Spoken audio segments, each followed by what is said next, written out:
पकड़ो पकड़ो पकड़ो, अरे बच्चे को लेकर भाग गया, पकड़ो। अरे क्या हुआ भाई, सुबह सुबह अपने गांव में ये शोर कैसा? अरे किसी के घर में चोरी या डकैती हुई है क्या?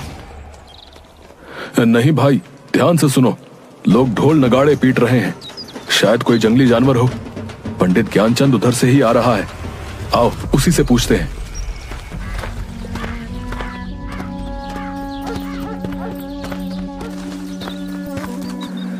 पंडित जी, ये कैसा शोर है? कोई जानवर गांव में घुस गया है क्या? अरे नहीं भाई, आज गांव से फिर एक बच्चा कोई जानवर पकड़कर जंगल में ले गया। हे भगवान, अब तो हमारे बच्चे अपने गांव में भी सुरक्षित नहीं हैं। पता नहीं क्या होने वाला है। सुन रही हो भाग्यवान, बंकू से कहना घर में ही रहे, इधर उधर खेलने ना जाए। पता नहीं जानवरों का यह आतंक गांव से कब खत्म होगा। सरताजपुर गांव में लगभग 6 महीने से जंगली जानवरों का आतंक बना हुआ था। इस कारण शाम होते ही गांव के सभी लोग अपने अपने घरों में दुबक कर बैठ जाते थे। कोई भी नहीं जानता था कि कौन जानवर ऐसा कर रहा है। कोई भालू का आतंक बताता तो कोई सियार का, कोई जंगल के राजा शेर को इसका जिम्मेदार ठहराता। इसी कारण सरपंच हुकुमचंद ने चौपाल पर एक सभा बुलाई थी। प्यारे गांव वासियों, जैसा कि आप जानते हैं कि पिछले 6 महीने से रोज कोई जानवर हमारे बच्चों को जंगलों में ले जाकर मार कर खा जाता है। हम उसी पर चर्चा के लिए आज यहाँ पर एकत्रित हुए हैं। सरपंच जी, आए दिन हमारे गांव से बच्चे गायब हो रहे हैं। अगर ऐसा ही चलता रहा तो गांव के सारे बच्चे मार डाले जाएंगे। हमें कुछ ना कुछ तो करना ही होगा। इसके लिए हमें पहले पता लगाना होगा कि कौन जानवर ऐसा कर रहा है, ताकि हम लोग उस जानवर से छुटकारा पा सकें। यही ठीक रहेगा, क्योंकि जंगल में तो सैकड़ों जानवर हैं। हम किस किस को अपना निशाना बनाता रहेंगे? लेकिन इसका पता लगाएगा कौन कि किस जानवर की यह करतूत है? इसके लिए एक दल बनाना होगा जो जंगली जानवरों के गांव में प्रवेश पर नजर रखेगा। हाँ, यह ठीक रहेगा। मैं और कल्लू बाबा दोनों मिलकर रात में पहरा देंगे और पता लगाएंगे कि कौन सा जानवर हमारे बच्चों को गायब कर रहा है। तो ठीक है, फिर अगर तुम दोनों पता कर बता देते हो तो तुम्हें गांव की तरफ से 100 स्वर्ण मुद्राएं मिलेंगी, ठीक है? मरेगा, एक दिन सब मरेगा। ए पगले, चल भाग यहां से। जब से हमारे शमशान में रहने आया है, तब से ही पूरा गांव समस्याओं से घिरा है। भोगा एक अजीब सा डरावना व्यक्ति था, जो पिछले 6 महीने से शमशान में आकर रहने लगा था। कई बार शमशान के कुत्तों को मारकर खाते हुए देखा गया था। कुछ लोग इसे औघर बताते थे। कल्लू बाबा और जग्गी रात में गांव के बाहर पेड़ के मचान पर चढ़कर पहरा दे रहे थे। तभी सुबह करीब 4 बजे जंगल की ओर से कुछ खरखराहट की आवाज आती है। कल्लू बाबा, झाड़ियों के झुरमुट से कुछ आवाज आ रही है, चलो चलकर देखते हैं। हाँ चलो, तुम आगे चलो, मैं पीछे से देखता रहूंगा, ताकि पीछे से कोई जानवर तुम पर हमला नहीं कर सके। अरे कल्लू बाबा, तुम तो बाबा हो, भूत पिशाच को तो तुम अपने झोले में रखते हो। तुम आगे चलो ना, मैं तुम्हारे पीछे रहूंगा। ठीक है, लेकिन तुम पीछे मजबूती से डंडे पकड़े रहना। जैसे ही कोई आहट हो, सतर्क हो जाना। चलो आओ मेरे पीछे।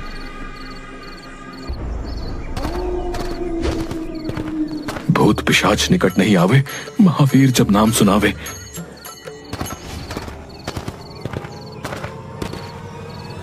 तभी जग्गी के पैरों में कुछ लताएं उलझ जाती हैं, जिन्हें निकालने के लिए जग्गी कल्लू बाबा के कंधे पर हाथ रख रोकता है। कल्लू बाबा को लगता है कि कोई भूत उसे पकड़ रहा है। वो चिल्लाते हुए भागने लगते हैं।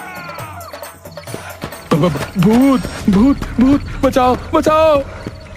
जग्गी तुरंत पीछे मुड़कर भागना चाहता है। तभी कल्लू बाबा बचाओ बचाओ करते हुए पीछे मुड़कर जग्गी के गले को पकड़ लेते हैं। उसकी पीठ पर चढ़ जाता है। जग्गी को लगता है कि सचमुच भूत उसकी पीठ पर चढ़ गया। वो पूरी ताकत से दौड़ पड़ता है और लताओं से उलझकर कल्लू बाबा के साथ ही गिर पड़ता है। बचाओ, कल्लू बाबा बचाओ, मेरी पीठ पर भूत चढ़ा है, मर गया रे। अरे मेरे बाल बच्चों का क्या होगा? अबे चुप, पीछे से कंधे पर हाथ रखकर मुझे खुद डरा दिया और अब चिल्लाकर और डरा रहा है। बड़ा बाबा बने फिरते हो, भूत बैताल प्रेत पिशाच सभी को अपनी चोटी में बांध कर रखते हो और कंधे पर हाथ रखते ही डर गए, ढोंगी बाबा कहीं के। रुको रुको, गौर से ये आवाज सुनो, लगता है सचमुच कोई खूंखार जानवर हमारी तरफ ही आ रहा है। देख क्या रहे हो, भागो। दोनों भूत भूत चिल्लाते हुए गांव की ओर भागते हैं। सुबह होने ही वाली थी। कुछ लोग चौपाल पर आग ताप रहे थे। उन्होंने दोनों की आवाजें सुनी तो उनकी ओर लाठी डंडे लेकर दौड़े।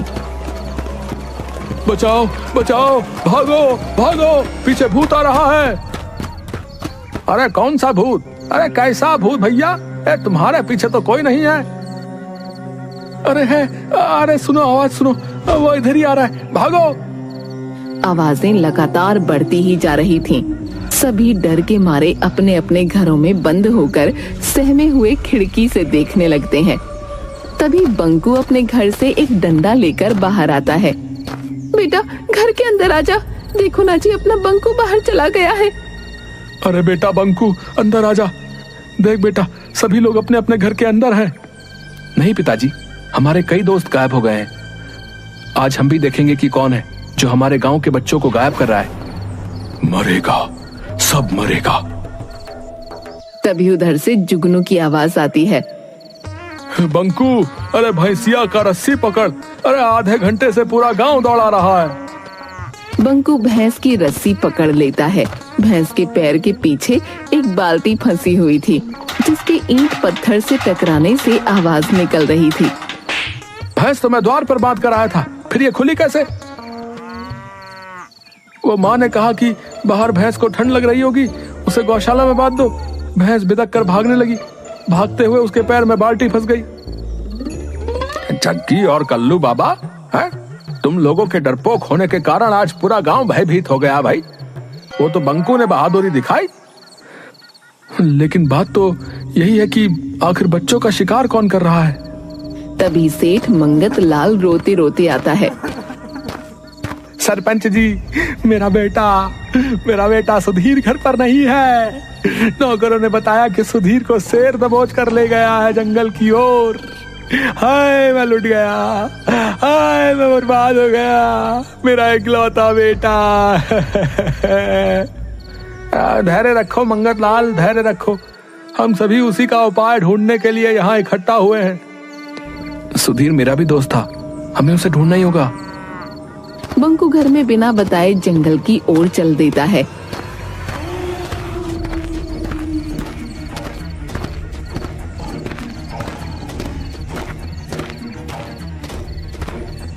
एक नदी किनारे रुककर बंकू पानी पीने लगता है। तभी एक काला नाग उसे डस लेता है। उसी समय तपस्वी देवराज वहां से गुजरते समय बंकू को तड़पता देख उसके पास आ जाते हैं। सांप को पानी में जाता देख तपस्वी देवराज तुरंत समझ जाते हैं कि बालक को सांप ने काट लिया है। वो अपने हाथों से डसे हुए स्थान पर हाथ फेरते हैं। बंकू तुरंत उठकर बैठ जाता है। तुम कौन हो बालक? इस घने जंगल में कैसे आ गए? प्रणाम महाराज, मैं बंकू हूँ। मेरे गांव से प्रतिदिन एक बच्चे को इस जंगल का शेर लाकर मारकर खा जाता है। मैं उसे ही खोजने आया हूँ। तुम्हारे इस नेक कार्य से मैं प्रसन्न हुआ। जाओ, मेरा आशीर्वाद है कि कोई भी तुम्हें मार नहीं सकता।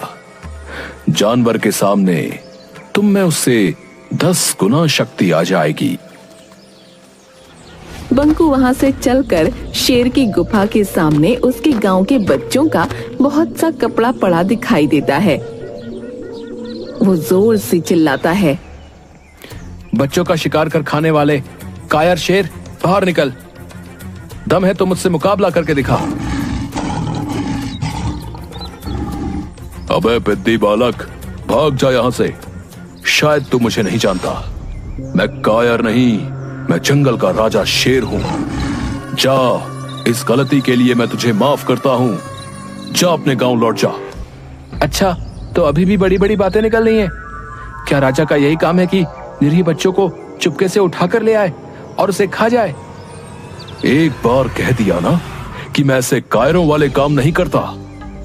शायद तुझे तुम्हारी मौत यहां खींच कर लाई है। क्यों? एक बालक के सामने अपने कुकर्मों को बताते हुए शर्म आ रही है? बस बहुत हो गया, अब मैं और बर्दाश्त नहीं कर सकता। शेर छलांग मारकर बंकू को दबोच लेता है। दोनों में गुत्थम गुत्था हो जाती है, लेकिन कुछ ही पलों में बाजी पलट जाती है। तपस्वी देवराज के दिए हुए वरदान की वजह से बंकू शेर से जीत जाता है। कौन हो तुम बहादुर बालक, और मुझ पर ऐसा इल्जाम क्यों लगा रहे हो?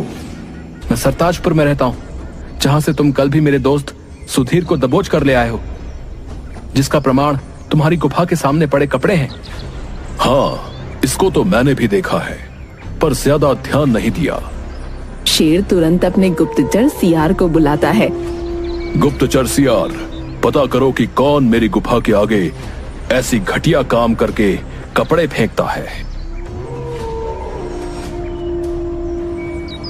महाराज, यह काम किसी आदमी का है। देखिए, कोई कपड़ा फटा हुआ नहीं है, सभी कपड़े सही सलामत खोले गए हैं। जबकि अगर जानवर करता तो कपड़ों के चीथड़े होते। देख लिया, कोई हम जानवरों को फंसाने के लिए ऐसा काम कर रहा है। ठीक है, लेकिन आखिर ऐसी घिनौनी हरकत कौन कर रहा है? मैं सामने पेड़ पर से आज रात नजर रखूंगा। रात भर बंकू मचान पर जगा रहता है, लेकिन वहाँ कोई नहीं आता। करीब 4 बजे उसे नींद लग जाती है और वो सो जाता है। तभी चिड़िया की आवाज सुनकर बंकू जग जाता है। वो देखता है कि कंबल ओढ़े हुए एक आदमी सुधीर के कपड़ों को शेर की गुफा के आगे फेंक रहा है। बंकू मचान से उतरकर उस आदमी को पकड़ लेता है। भौंकता कहाँ है? जरा अपना चेहरा तो दिखा। भोगा, तुम तो गांव के सारे बच्चे तुम ही गायब कर रहे हो। मरेगा, सब मरेगा। अब कोई नहीं मरेगा, अब बस तू ही मरेगा। इतना कहकर बंकू जोर से भोगा के पेट में मुक्का मारता है, लेकिन भोगा को कुछ नहीं होता। अलबत्ता भोगा के एक मुक्के से वो बेहोश हो जाता है। समय पर शेर के आ जाने से भोगा वहाँ से भाग जाता है। उठो बालक। वो कहाँ गया? वो तो भाग गया। बंकू तपस्वी देवराज की कुटिया पर जाकर, प्रणाम महाराज। आदमखोर शेर को मार डाला तुमने? नहीं महाराज, आदमखोर शेर नहीं, आदमखोर शमशान में रहने वाला भोगा है। लेकिन आपके वरदान ने उस पर क्यों काम नहीं किया? मैंने वरदान दिया था कि जानवर के सामने तुम में उससे 10 गुना शक्ति आ जाएगी। ये आदमी पर लागू नहीं होता। उस भोगा में तो बहुत शक्ति है, उसे परास्त करना मुश्किल है। भोगा ने एक ऋषि को खाने में मांस दे दिया था। तब ऋषि ने उसे शमशान का मांस खाने का श्राप दे दिया था। उसको मारने का क्या उपाय है महाराज? वो सिर्फ बेल के पेड़ की लकड़ी से बने औजार से ही मर सकता है, लेकिन उसे मारने के तुरंत बाद 200 गज उसकी परिधि से बाहर निकलना होगा, नहीं तो सामने वाला भी मर जाएगा। बंकू बेल के पेड़ की लकड़ी को नुकीला करके भाला बना लेता है और चीते पर बैठ शमशान पहुंच जाता है।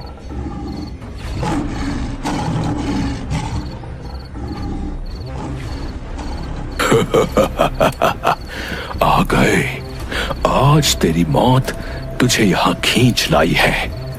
अभी तुम्हारे दोस्त सुधीर को ही खाने जा रहा था, लेकिन अब पहले तुझे खाऊंगा। चीते, तू भाग जा, नहीं तो तू भी मारा जाएगा। पहले तू बचकर दिखा, ये ले। बंकू भाले से कई बार वार करता है, लेकिन भोगा को कुछ नहीं होता। बालक, हो गई हसरत पूरी। अब तू मेरा शिकार बनेगा। तभी अचानक तपस्वी देवराज वहां प्रकट होते हैं। बंकू, भाले को उसकी नाभि में मारो। बंकू जैसे ही भोगा की नाभि में भाला मारता है, एक विस्फोट होता है। बंकू तुरंत चीते पर बैठकर 200 गज दूर हट जाता है। भोगा का शरीर वहीं भस्म हो जाता है। बंकू को सुधीर के साथ आते हुए देखकर गांव वाले खुशी से उछल पड़ते हैं। सेठ मंगत लाल और सरपंच हुकुम सिंह बंकू को इस कार्य के लिए 500 स्वर्ण मुद्राएं देते हैं।